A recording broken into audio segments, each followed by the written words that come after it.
आमतौर पर जब हम किसी मेडिकल डायग्नोसिस की बात करते हैं ना, हाँ। तो वहाँ एक गजब की सटीकता होती है। हाँ, बिल्कुल। मतलब अगर पैर की हड्डी टूटी है, हम्म, तो एक्सरे मशीन में वो टूटी हुई सफेद रेखा एकदम साफ साफ दिख जाती है। सही कहा। डॉक्टर बस उस ओर इशारा करता है और इलाज शुरू हो जाता है। सब कुछ ब्लैक एंड व्हाइट है। हाँ, लेकिन जरा सोचिए, जब हम इंसानी व्यवहार और नैतिकता की दुनिया में कदम रखते हैं ना, हम्म। तो वो एक्सरे मशीन अचानक फुस हो जाती है। एकदम काम करना बंद कर देती है। बिल्कुल। ये तय करना कि क्या सही है और क्या गलत, किसी हड्डी के टूटने जितना आसान तो बिल्कुल नहीं है। हाँ, इंसान के दिमाग को चीजें एक स्पष्ट खांचे में फिट करना पसंद है कि या तो कोई चीज है या नहीं है, लेकिन यहाँ ऐसा नहीं होता। तो आज की इस गहन चर्चा में हम इसी विषय पर बात करेंगे। हमारे पास फैक्टोग्राफी इंडिया के कुछ बेहद दिलचस्प और प्रामाणिक नोट्स हैं, जो इसी धुंधले परिदृश्य को साफ करने की कोशिश करते हैं। ये बहुत ही मजेदार चर्चा होने वाली है। तो आने इसे थोड़ा विस्तार से समझते हैं। हम बात करने वाले हैं मशहूर अमेरिकी मनोवैज्ञानिक लॉरेंस कोहलबर्ग के बारे में, जिन्होंने नैतिक विकास का सिद्धांत दिया था। और यहाँ सबसे आकर्षक बात यह है कि कोहलबर्ग ने साबित कर दिया कि नैतिकता कोई ऐसा सॉफ्टवेयर नहीं है जो जन्म से ही हमारे दिमाग में इंस्टॉल होता है। मतलब ये जन्मजात नहीं है? बिल्कुल नहीं।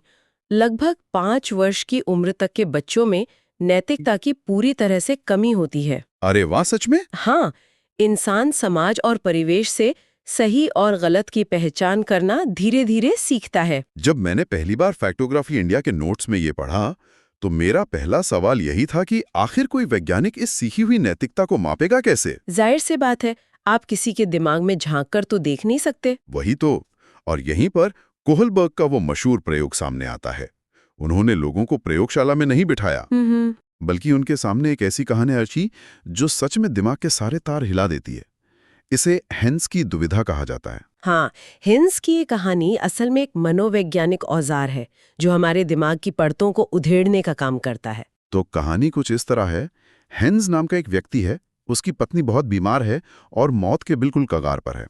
बहुत ही दुखद स्थिति। हाँ, और केवल एक ही खास दवा है जो उसकी जान बचा सकती है, जो उसी शहर के एक केमिस्ट ने बनाई है। तो हेंस इस केमिस्ट के पास गया होगा? बिल्कुल।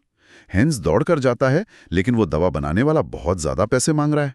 हेंस अपनी सारी जमा पूंजी लगा देता है, उधार मांगता है। पर पैसे पूरे नहीं पड़ते होंगे। एकदम सही।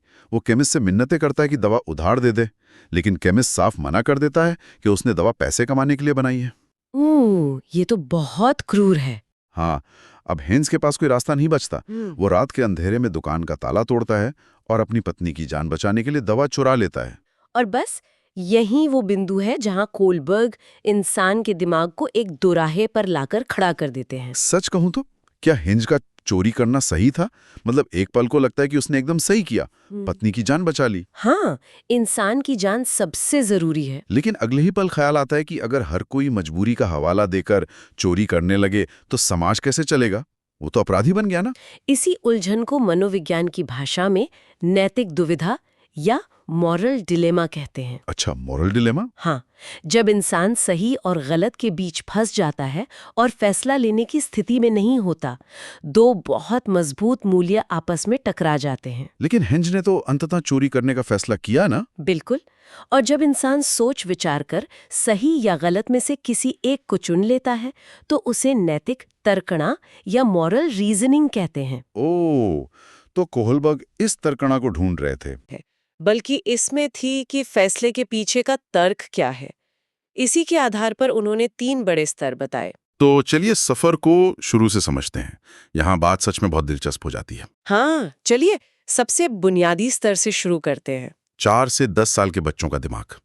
फैक्टोग्राफी इंडिया के नोट्स बताते हैं कि इस उम्र में बच्चों के अंदर कोई अपनी नैतिकता नहीं होती।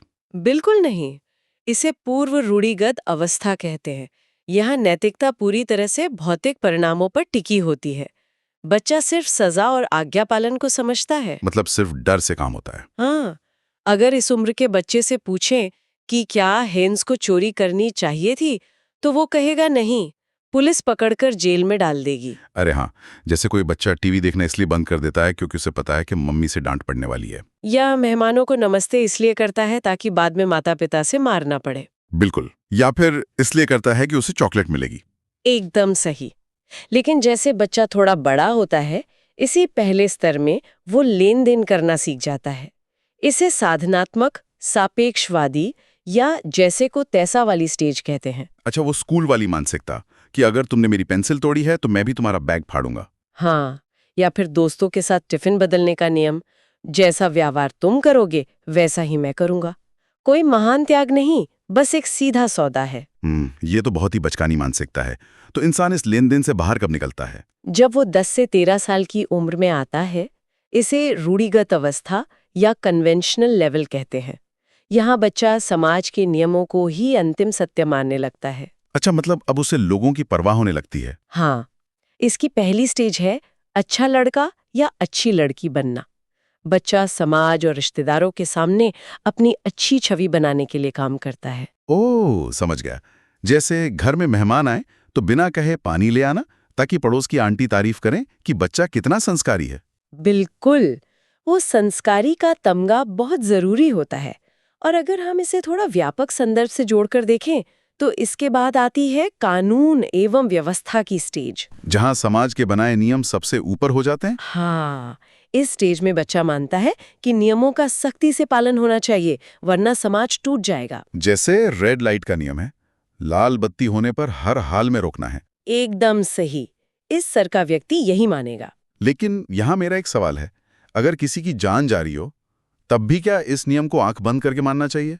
मान लीजिए गाड़ी में किसी को हार्ट अटैक आया है। बस आपके इसी सवाल से कोहलबर्ग की अगली अवस्था का जन्म होता है। अरे वाह! इसे उत्तर रूढ़िगत अवस्था या पोस्ट कन्वेंशनल लेवल कहते हैं। यहाँ इंसान समाज के नियमों से ऊपर उठकर अपनी अंतरात्मा के आधार पर निर्णय लेता है। मतलब नियम अब पत्थर की लकीर नहीं रहे।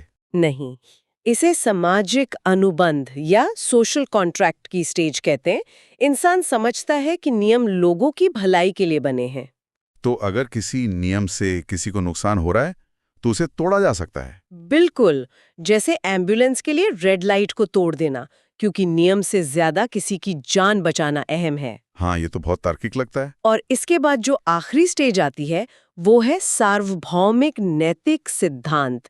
ये नैतिकता का सर्वोच्च स्तर है। इसमें क्या होता है? इसमें इंसान निस्वार्थ भाव से दूसरों के लिए, मानवता के लिए अपनी जान तक जोखिम में डाल देता है। अच्छा, जैसे इतिहास में भगत सिंह का उदाहरण है। एकदम सटीक उदाहरण।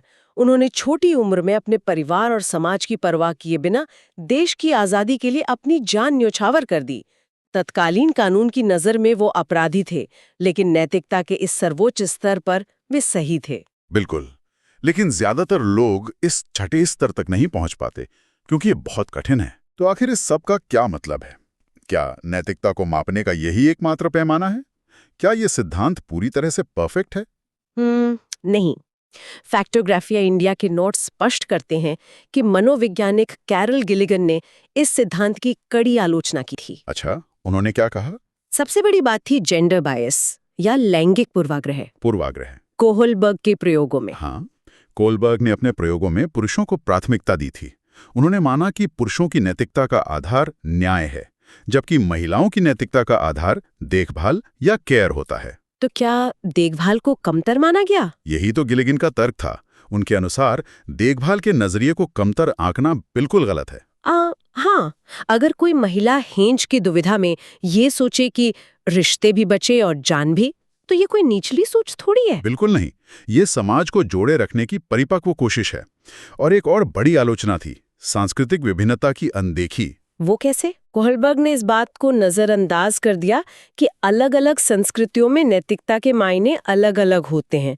पश्चिमी देशों में व्यक्तिवाद हावी है, लेकिन हमारे यहाँ सामूहिक भलाई ज्यादा जरूरी है। हाँ, एशियाई देशों में तो परिवार या समाज के लिए बलिदान देना बड़ी नैतिकता मानी जाती है। एकदम सही। तो नैतिकता कोई एक सीधी रेखा नहीं है। ये सच में एक बहुत ही गहरी चर्चा थी। जो नैतिकता हमें इतनी सरल लगती थी, वो असल में कितनी जटिल है। बिल्कुल। और चर्चा को समेटते हुए मैं श्रोताओं के लिए एक विचारणीय प्रश्न छोड़ना चाहूंगा। हाँ, बताइए। क्या हम वास्तव में उम्र के साथ हमेशा स्टेज 6 तक पहुंच पाते हैं, या फिर आज की इस जटिल दुनिया में हम अलग-अलग परिस्थितियों के अनुसार अलग-अलग स्तरों के बीच झूलते रहते हैं? मतलब कभी स्टेज 5 तो कभी स्टेज 2? हाँ, जैसे ऑफिस में हम उच्च आदर्शों की बात करते हैं, लेकिन शाम को ट्रैफिक में किसी से बहस होने पर तुरंत जैसे को तैसा वाली मानसिकता पर आ जाते हैं। ये तो बहुत ही गहरा सवाल है।